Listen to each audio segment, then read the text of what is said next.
আর একটা দোয়া শেখায় দেই ইনশাআল্লাহ। এই দোয়া করলে রিজিক তো বাড়বেই ইনশাআল্লাহ। আপনার যত ঋণ আছে ইনশাআল্লাহ আল্লাহ পাক শোধ করে দিবেন। বিশ্বাস করলেন না? এই দোয়া শিখাই দিচ্ছি, এই জন্য আমাকে হাদিয়া দেওয়া দরকার। স্পেশালি আমাকে এখন হাদিয়া দেওয়া দরকার।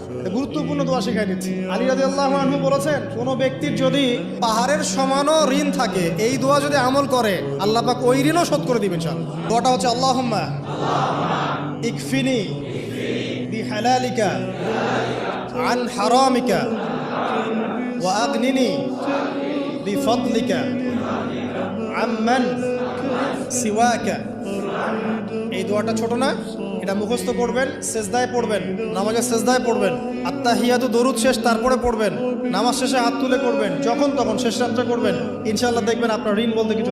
আর একটা দোয়া শেখায় দেই ইনশাআল্লাহ। এই দোয়া করলে রিজিক তো বাড়বেই ইনশাআল্লাহ।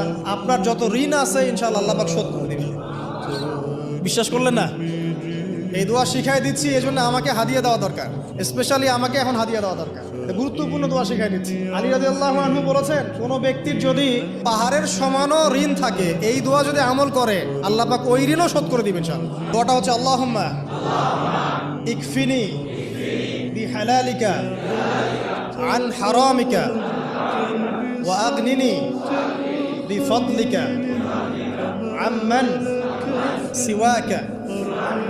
এই দোয়াটা ছোট না, এটা মুখস্থ করবেন, সেজদায় পড়বেন, নামাজের সেজদায় পড়বেন, আত্তাহিয়াতু দরুদ শেষ তারপরে পড়বেন, নামাজ শেষে হাত তুলে করবেন, যখন তখন শেষ রাত্রে করবেন, ইনশাআল্লাহ দেখবেন আপনার ঋণ বলতে কিছু।